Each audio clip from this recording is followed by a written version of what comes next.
Hey there and welcome back to Mass Effect. My name is Pete and today we complete the first DLC for Mass Effect 1. Today we complete Bring Down the Sky. Now before we get started, let me quickly remind you that we're still docked on the Citadel. In the last episode we wrapped up some unfinished business here on the Citadel and also reached level 50. And as a result of that, we have now gained access to level 10 Spectre Master Gear. That is far and away the best weaponry in the game, and we were able to buy a full set from CSEC. However, that was all they had in stock, so we now have only one of each weapon. Luckily, however, there's one more full set available right here on the Normandy. Looking for supplies? Let's see what you've got. You bet, Commander.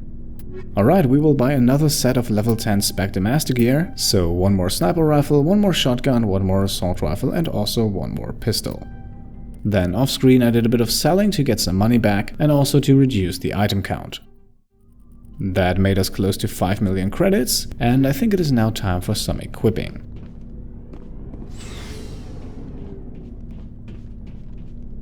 So Shepard will now get the best assault rifle in the game. The upgrades on it, however, can stay the same. Same thing then with the sniper rifle. Shotgun and pistol, however, will remain unchanged as we're not really using them much.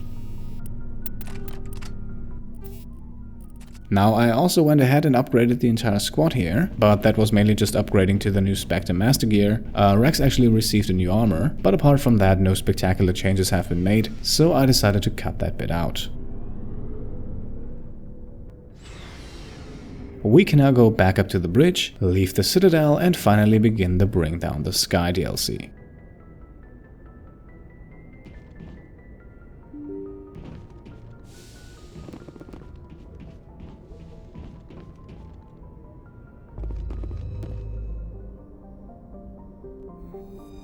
To get going, we of course need to leave the Citadel and head to the Exodus cluster, and here to the Asgard system.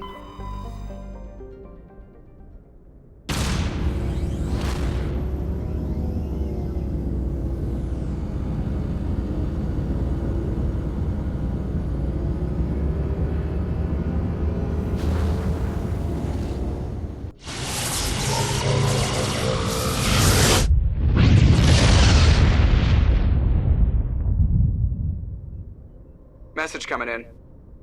Patching it through. Commander, I'm glad you were in the area.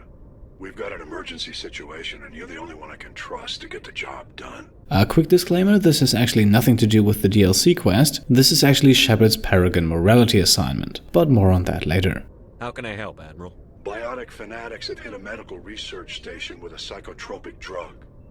The drugs have temporarily driven researchers crazy, and the biotics are effectively using them as human shields. Which means just blasting in there is probably not the best idea. So if I shoot everything that moves, a lot of researchers are gonna die. Exactly. A normal team could handle the biotics, but a lot of innocent researchers would die during the operation. That's why I contacted you. I'm hoping you can keep the casualties to a minimum. Well, I certainly hope so too. I'll take the biotics down, Admiral. And I'll try to limit the casualties. I know you will, Commander. I'm sending you the station coordinates now. Fifth Fleet out. Now on the galaxy map here we can see the planet Terra Nova. Terra Nova is a fairly large human colony, and so you might already be able to guess where that asteroid comes into play. And we will play through Bring Down the Sky with Rex and Kaidan. That gives us 2 biotics, some nice close-range firepower on Rex, and also a few tech abilities on Kaidan.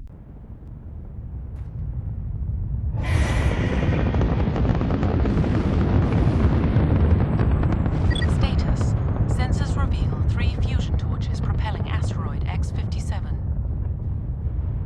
At its current rate of acceleration, the asteroid will collide with Terra Nova in approximately 4 hours. Analysis. Torches must be disabled to cease the acceleration. Hello. I heard your transmission. Can you hear me? You haven't found me yet, but I can't talk long. Shut down the fusion torches. I'm going to die. God, I hope you're hearing this.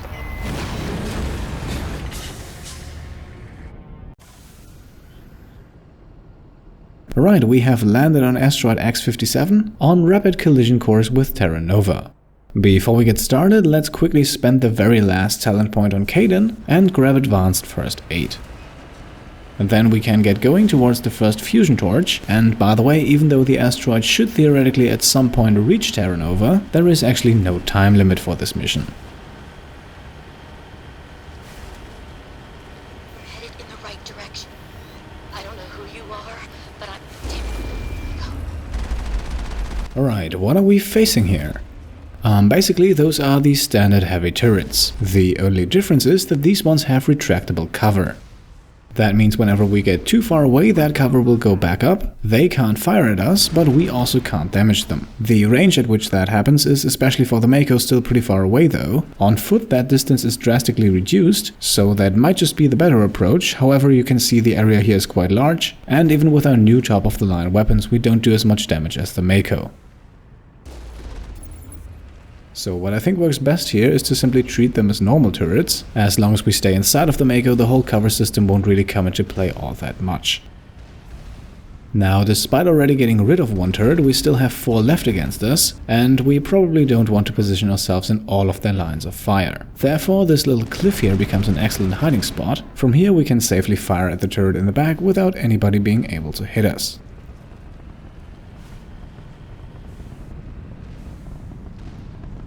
And of course, despite having already reached the level cap, we will actually continue to destroy everything and everyone on foot, not because we still have any use for the experience points, but simply because that's the way we did it for 53 episodes, and I see no reason to make a change.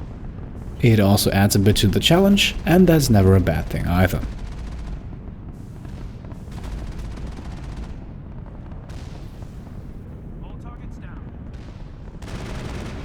Alright, with 3 turrets down, we now have 3 more to go. I think I spoke about 5 earlier, my apologies, there's actually 6 of them. But with half of them already out of the way, I think we can take a slightly more risky approach now.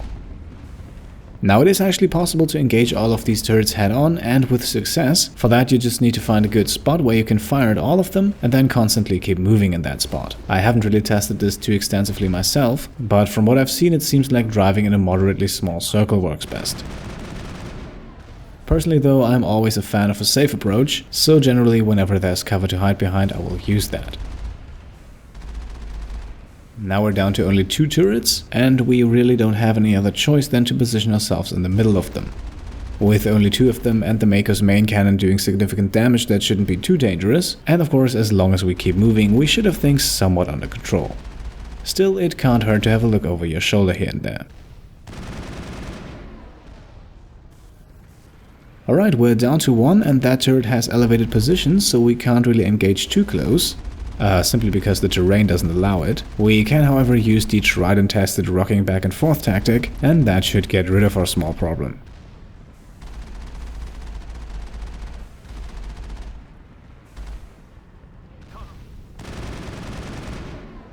Alright, that is the outside area of this first base right here cleared. Shutting off the fusion torch will be something that we can do inside, and of course, as you might have already expected, those 6 turrets were not the only obstacles in our way.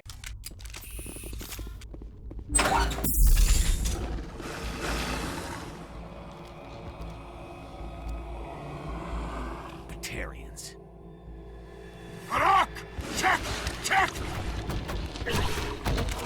Alright, first contact with our enemies and we're introduced to the Batarians. Now for the strategy in this fight we're switching to the sniper rifle here, and that has its reasons. The Batarians have an engineer in their ranks who is, as you can see, very fond of using sabotage. Since we can live without a sniper rifle, but not so much without our assault rifle, we're pretty much using the sniper as a decoy. So our enemy is free to hit that with sabotage whenever he pleases, and once he does we will simply switch back to our true primary weapon.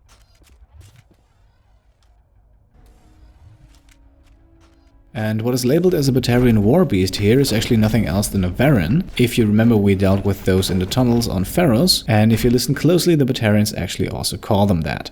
There are 2 waves of them, so once the first 2 are defeated it makes sense to stay back a bit and wait for wave number 2. However, if you want to, you can also go for a full charge after the first wave. It has to be noted though that the Batarians have several snipers in the back, and if they are lucky, and you're not, you could go down in just 2 hits here. Now they do have a highly explosive fuel tank next to them, and we already detonated that a few moments ago, but I found that at least on Insanity that detonation is not enough to actually kill. If you do have the opportunity to time it though, it is very useful in disrupting a sniper who has just activated assassination. Now, apart from their somewhat unusual looks, Batarians actually don't behave too different from enemies we faced in past episodes. They are especially similar to the human mercenaries. Most of them have short to medium range weapons, they are moderately tough, at least the troopers are, and the troopers are also the ones that have access to immunity. So if you have abilities like Neural Shock, Throw or Lift available, and surprise surprise we have, then it is a good idea to use those occasionally to keep them immobilized. All in all though, at least for us now on level 50, the Batarians in here don't pose too much of a threat. And case in point, we have now cleared the area and can now begin looting before we then shut off the fusion torch. The room in the back here has a grenade storage box that fills up our grenades to the limit, and right behind it we have an easily decryptable storage locker. Now, a quick point about the Batarians. This entire DLC is actually the first and only time we meet Batarians in Mass Effect 1, and to be honest, it doesn't really paint a great picture of them. What it does though, and this is why I love this DLC, is introduce us to something new. Because at least for me, at the core of what makes Mass Effect great is always this feeling of novelty, a feeling however that is most of the time accompanied by a somewhat sizable threat. That is true for Saren, that is true for the Geth, that is true for the Reapers, and I think it's also true for the Batarians here. I will try to explain that a bit more in detail when we have a bit of downtime. For now, however, let's disable the fusion torch. I'm reading that the torch is offline. Was that you? Can you hear me? So this is now the third time we hear from you. I think it's about time you introduce yourself. Who are you? What's going on? My name's Kate Bowman. I'm an engineer. I was part of the team assigned to bring this asteroid to Terra Nova. We were attacked yesterday by Batarian extremists. I've been hiding since they arrived. I think they know the torch went out. So any idea why they're trying to crash an asteroid on Terra Nova? Why are they doing this? I don't know, but if this asteroid isn't slowed, millions of people on Terra Nova are going to die. If I find out anything, I've gotta go. Good luck. Alright, that wasn't all too helpful, but at least we disabled the torch. That still leaves us with 2 and probably also more questions than we'd like, but we can't have everything now, can we? At least for now, our job here in the facility is done, so let's return to the entrance.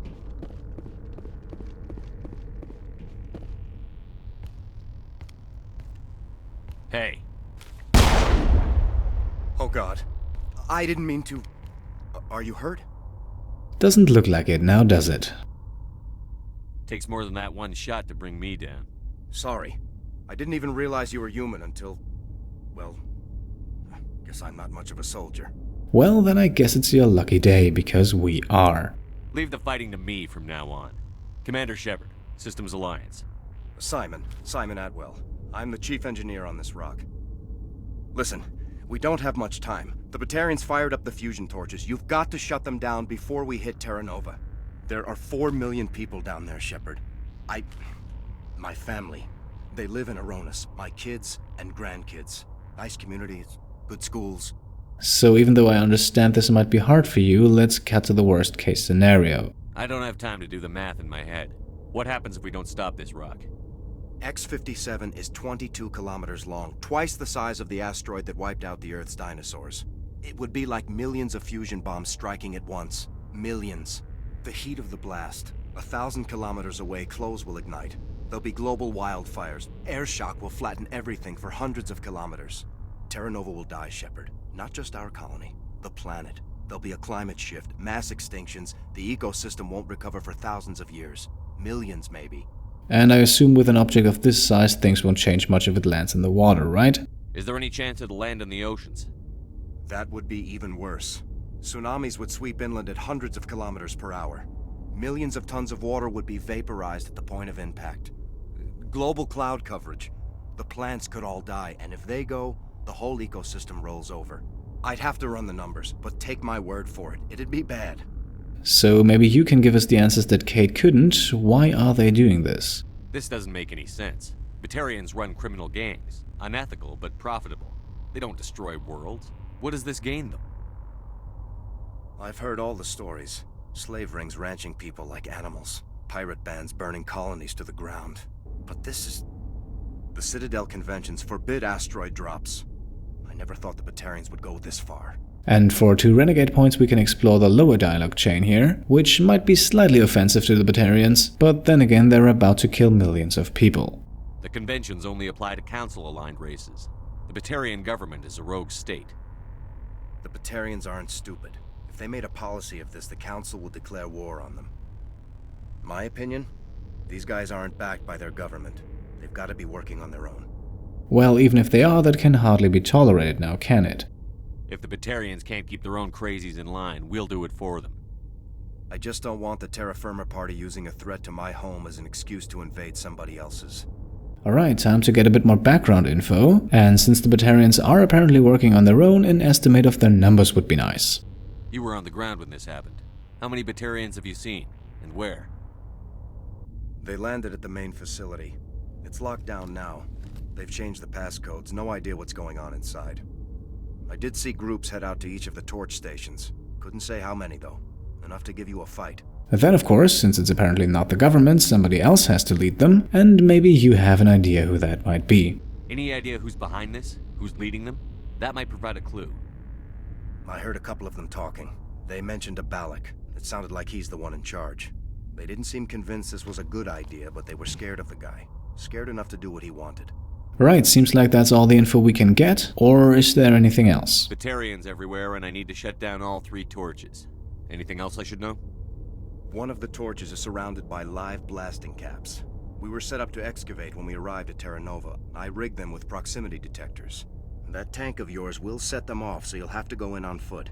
Even then, they'll explode if you get too close. Just go slow and easy. You should be fine. And I assume you cannot shut those off from here. You set them up. Can you disable them? Not from here. No. There are manual controls by the entrance to the torch facility inside the blast zone. You can disarm the caps there. One last thing. I had a crew working off-site when the attack hit. I'm worried about them. These Batarians are ruthless. I saw them smash the faceplates of guys working vacuum. And those Varen, I don't think they always wait for a corpse before feeding. And do you have any idea where that crew of yours might be at the moment? Any idea where I can find them? They were running checks on our perimeter equipment. Easiest thing would be to tap into the transmission tower out on the surface. The equipment stations will show up on your sensors.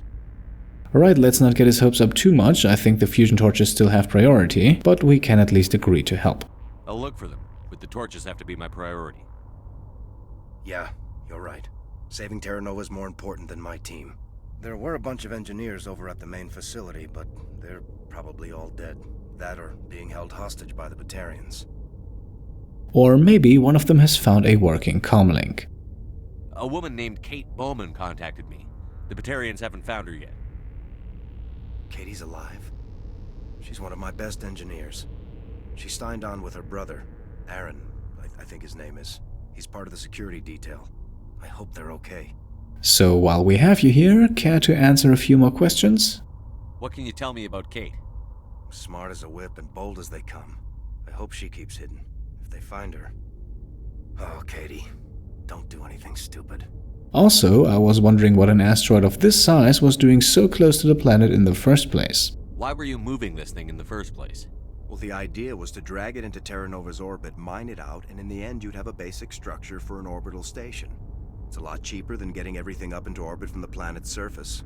The minerals we extract almost cover the costs.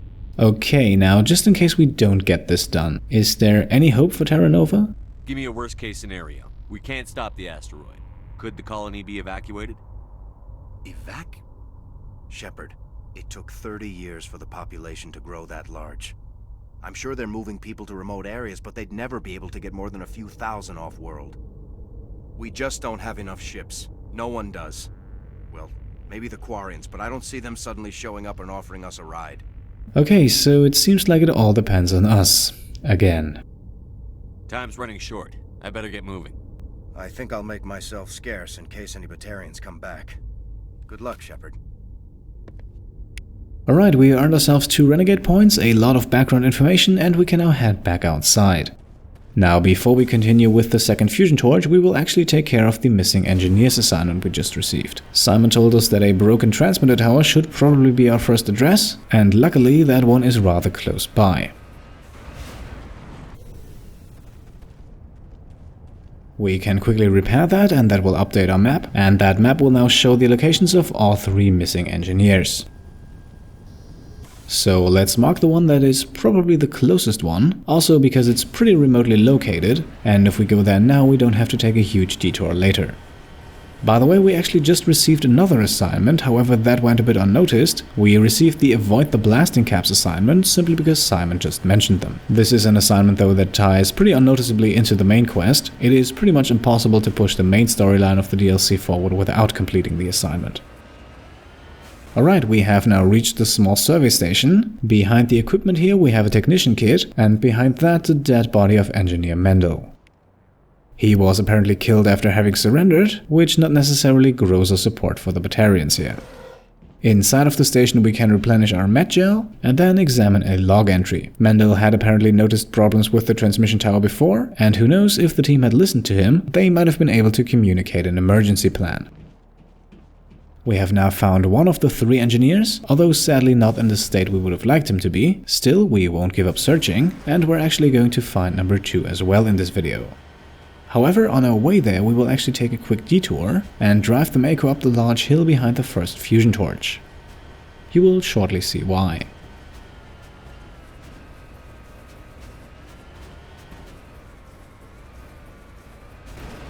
Hidden on top of this hill is a somewhat secret station, or rather a container. And inside of that container we can once again find some med gel, but also log entries that tell us that this was apparently a radio station.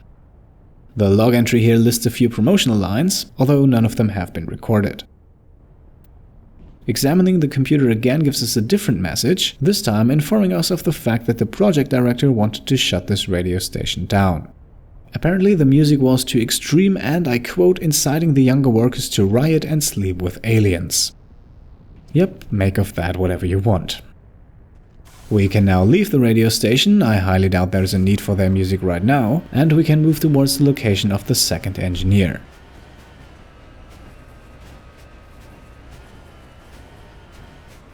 Once again, that location is a research station, with a secured crate awaiting us outside. Our true point of interest, however, is inside of the station, where once again we can find some med gel and also the body of Engineer Himes. And what happened to her? Well, why don't we have her tell us that? This is Dr. Himes. They found me, damn Batarians. I can hear them out there prowling around, trying to find a way in. It sounds like they're attaching something to the door. If I don't make it, tell my family I love them. So at least Himes died quickly and expecting it, even though that is probably not the greatest relief. For us, this right here marks an excellent point to make the cut. Next time we will take care of the second fusion torch, the one with the proximity mines around it, and maybe we can also continue to search for the missing engineers. Until then, I can say thanks for watching, and I'll see you next time. Cheers.